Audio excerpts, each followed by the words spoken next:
And I learned optimization from this point, which is anytime you're over 2 times the lifetime value of the customer, or lifetime value is 2 times your customer acquisition cost, you really need to optimize it to get to that magical 3 mark, where that's when you'll get an investor like we talked about in our past meetups. Investors love that magic number, and to get from 2 to 3, that's the last 50%.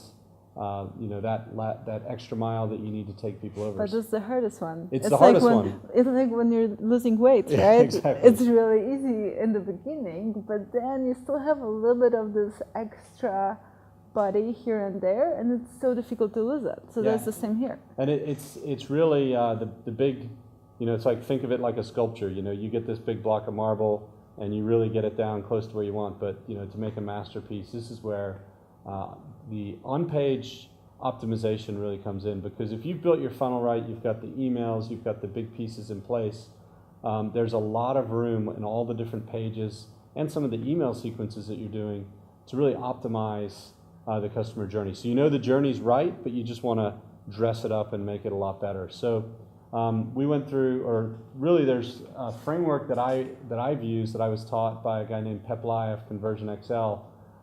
Really the one that I recommend anyone to teach conversion optimization, and really goes through 7 different steps of setting up conversion rate optimization. So the first step is really what Eva just talked about, which is funnel analysis. Mm-hmm. Your overall funnel journey, when you're going through that, looking at your funnel, if you know your KPIs, which we taught back in lesson 4, you know which parts of your funnel are weak. So right away, you have this overview of this page right here is weak. For example, a funnel I just did, we realized that a certain page is weak, and we focused on that right away when we started. The second thing you need to do before you do any kind of testing research is technical analysis, because if you've got a funnel and you're having problems with pages loading too slow, or it's not cross-mobile or cross-device compatible on every different browser, every different operating system, that's stuff that if you eliminate right away, you'd be surprised, especially on page loading speed, how much conversions can go up just by fixing some small things. Then after that, there's 2 main types of research that you do, and everyone, when they start testing, just does this without any systematic research. But if you take the time, just like we took the time for strategy and building your funnel, these 2 steps of research will really make a big difference. The first one is quantitative. So quantitative is Google Analytics, but it's not just Google Analytics. It can be heat map analysis, where you can see where people are clicking on your page. Scroll map, how much people are staying on each part of your page. You can also look at screen recordings, where you can watch people and actually what each individual user is doing on your page. So that's quantitative, and you can do statistical analysis off that.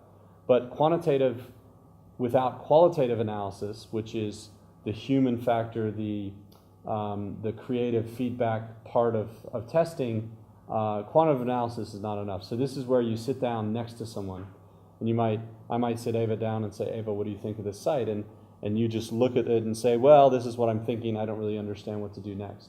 So human insights combined with data will start to help you zero in on what's really going on a page and where the problems are.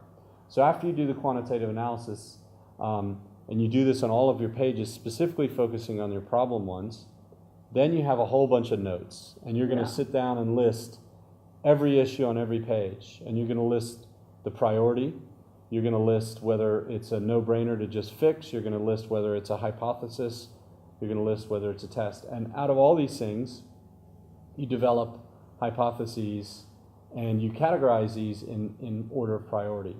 And this is where you go back to the priority level of your funnel. Which page needs the most attention? Well, I have 30 different things that I could test, but you can't test 30 different things in your funnel at one time.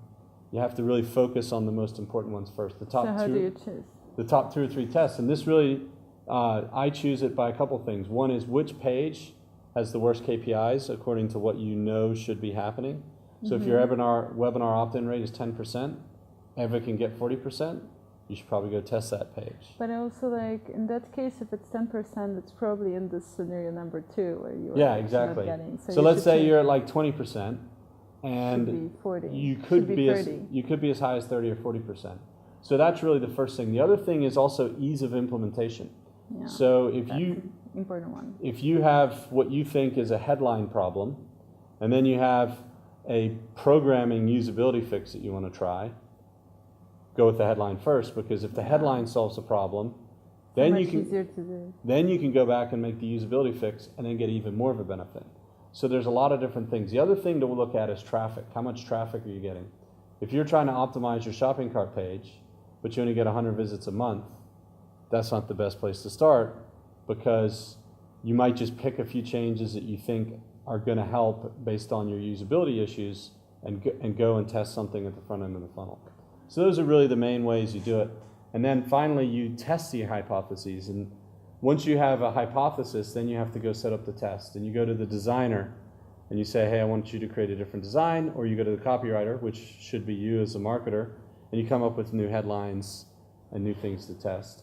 And then finally, after that, the seventh step is learning from the test. And I don't care who you are, if you run a test and you win, but you don't learn anything from it, it's not a good test. And conversely, if you run a test, and by the way, 2 out of 3 A/B tests are going to fail, meaning you might guess 3 times that something's going to work and only twice it won't work. What happens on those tests when you lose? You actually lose money, because if you have a lower conversion rate on your B test versus your A test, you lose money. So it's a risky thing to do, but you eliminate the risk when you learn. So if you sit there and have a hypothesis and you're like, well, I think my persona is not going to like a video on this page because this, and this. And then they actually do like the video, and then you go back and update your persona, and then you might change your funnel based on the fact that their persona is acting differently than you thought, or maybe you completely change your persona, then that's a very valuable test even though you lose money on it. So this is really the 7 fundamentals of being a successful optimizer. When you do this, I've seen it before, you can get up to 50% improvement on your funnel over the course of 6 months of really systematic testing, and you can go from 2 to 3 times your customer acquisition costs in that process. So hopefully you guys will use some of that, and please ask questions below. We're getting ready for our last session. Yes. That's going to happen very soon. And it's going to be a party. And Big watch party. for the next video, because we're going to talk more about it. Bye. All right, bye.